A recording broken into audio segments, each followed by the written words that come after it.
Today I'm going to discuss signaling theory, so stay tuned.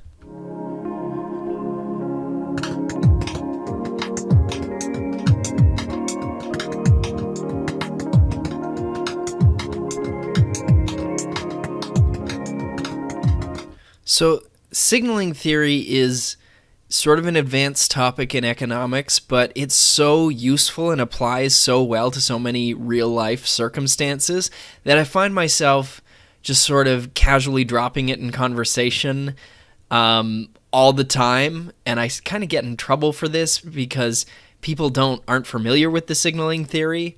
It becomes very intuitive once you know it, but I'll say, for instance, at my wife's office Christmas party, I casually I mentioned the signaling theory to her supervisor, and then her supervisor said, "What, signaling theory? What's that?" And I started talking about it. My wife left and came back a half hour later, and I was still talking about the signaling theory. So this is a video for everyone who I may talk to in the future so that you can all watch it and know what the signaling theory is when I mention it. So everyone I will ever talk to in the future, this is for you. So the signaling theory comes out of a class of models known as asymmetric information. Asymmetric information is the idea that your standard assumption in economics is that everyone knows everything. Asymmetric information is when not just that some people know some things and other people know other things, but that there's some kind of strategic importance to my having knowledge that you don't. So an example would be if I'm selling a used car, I know things about that used car that the buyer doesn't know. I might know specific things about how good of a car it is, whether it's a lemon. And so that's important because the very fact that I am trying to sell it indicates that it might be something of lower quality, right? And so that's your market for lemons paper. So that's another famous example from the asymmetric information literature. I won't explain it in full here, but you can sort of see how situations don't turn out the way that they would under full information that they do under asymmetric information. But the most important application, or at least the original application of signaling theory, is signaling in education. So the original paper was by Spence, and he described how in labor markets, you don't always know what you're getting. You hire someone and you don't know, certainly before you hire them, how productive they're going to be. And even after, it can be a little hard. It could be a long time before you really figure out, hey, this project manager's projects tend to yield more benefits for the company. They tend to be finished faster, all these things. It's kind of hard to measure, right? It's not like, if somebody is just fishing, right, and they catch X number of fish and sell them for Y dollars, and they have Z as their cost, you can kind of tell exactly how productive they are. But the economy is so much more complex, and you have these big corporations where it's not 100% clear what one person's productivity is, and distinguishing them from the circumstances and all the other people who might be working with them on a team. It's not clear that you can always tell what someone's marginal product is. So the signaling theory of education comes in to say, well, what if people know their productivities more than employers do? So that's the premise. And I should say, any theory of education has to explain why more educated people earn more money. And the classic theory is human capital theory, or the human capital model of education. And the idea is just like giving a worker a tool, you give a worker a shovel and he can dig more holes and faster. You give a worker knowledge and he can work more efficiently and better and be more productive, right? That's human capital. It's like education or knowledge or ideas, skills They're all tied up in schooling. You get more skills, you get more knowledge, the more schooling you have, and then you produce more. So the signaling theory is a challenge to that, and there's the observation that a lot of what people learn in school isn't necessarily directly applicable to their job, and I mean, even in cases where you'd think it would be. I've talked to engineers who say, that 90% of what they actually use is stuff that they learned while working. So you'd think an engineer would use a lot of the stuff they learned in school, right? They must do calculus and all this stuff, but a lot of useful stuff that you use on your job, a lot of useful knowledge, actually comes from learning it on the job or can be learned on the job. So, how do we square that with the fact that still people with more education earn more? Well, the signaling theory has an explanation. The signaling theory is a theory where education can net you a higher wage and a higher earnings without necessarily telling you things that make you more productive. So, and another example to justify this would be you could learn everything that someone with a math degree learns from Khan Academy. I mean, I don't know if you actually can, but let's say you can. And someone else could learn it all in a university and get a piece of paper that says Bachelor of Science in Mathematics or Bachelor of Mathematics or what have you. And who do you think whose resume would rise to the top of the stack and whose would be discarded? The guy who says, I learned math on Khan Academy, or the guy who says, here's a piece of paper from a reputable institution saying that I know math, and also that I showed up every day for 4 years and did all my homework and studied and all this stuff, right? So clearly the person with the degree is the one who gets the job, even if they have the exact same knowledge, even if they have the exact same underlying traits. And that's because a degree is a more credible signal of competence, of knowledge, of all these important things, maybe of conscientiousness, right? To get a degree, you must show up every day for 4 years and do your homework and study and all these things. And, when you're hiring someone, you want someone who can show up every day and, and sit down and do their work and a priori, or, if you just look at a bunch of teenagers, you don't know who's a good worker and who's not, right? So in signaling models, you have people with underlying traits. So you could have, often we simplify it to just high productivity workers and low productivity workers. And everyone is one or the other. They're born that way. We assume that they have this prior state that determines their productivity. And if you're a high productivity worker, you're a high productivity worker, and you'd like to tell employers that you are, right? Because let's say every high productivity worker, let's say it's 50-50, high productivity workers have a marginal product of $100, low productivity workers have a marginal product of $50. So if an employer is just hiring from this pool and they don't know who's high productivity and who's low productivity, and let's say that it's a competitive labor market, so they pay people their expected marginal product, then they're going to pay everyone $75, right? Because if I pick 10 people at random, on average, half of them are low productivity, half of them are high productivity. Their marginal products average to 75, and I earn zero profit in expectation. And, we've assumed competitive labor market, so I should earn zero marginal profit in expectation. So I, as the employer, if I can't tell who is high productivity and who's low productivity, I pay them all the same.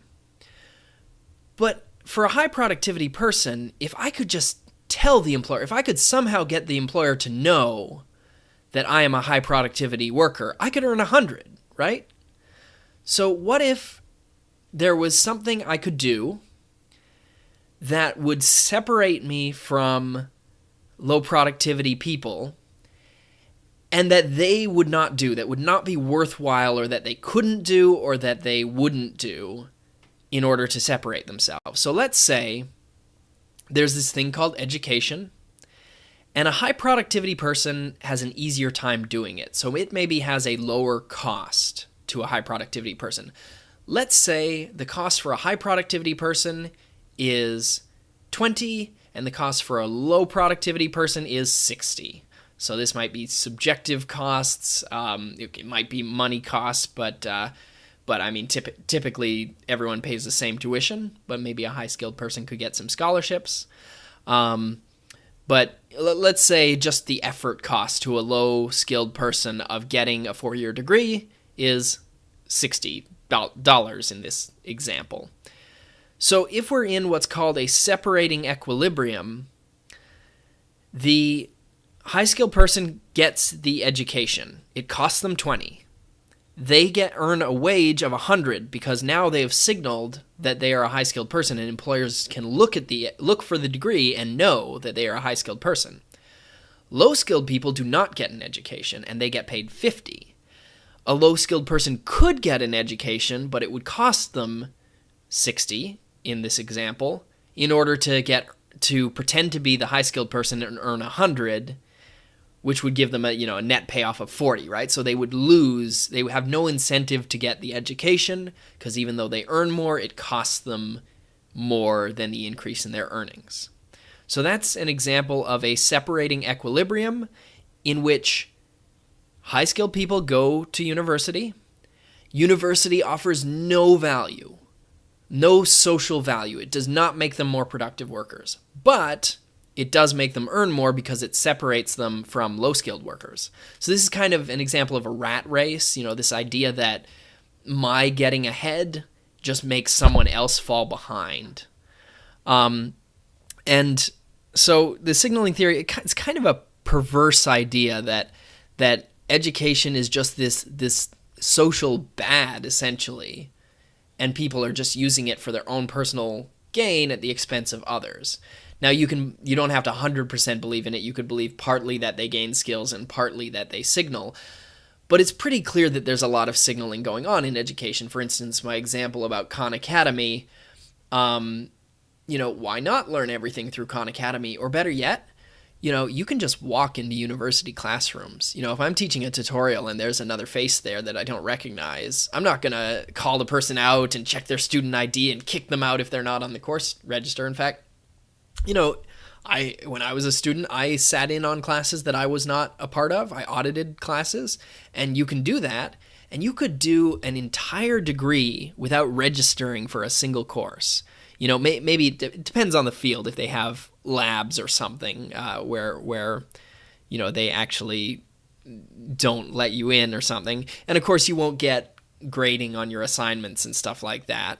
But you could still sit in that classroom. You could still write the assignments. You could grade them yourself when the answer keys come out. And you could do everything associated with a degree and save thousands of dollars. But people don't do that because that does not send the same signal. There's an empirical thing called the sheepskin effect. Degrees used to be printed on sheepskin.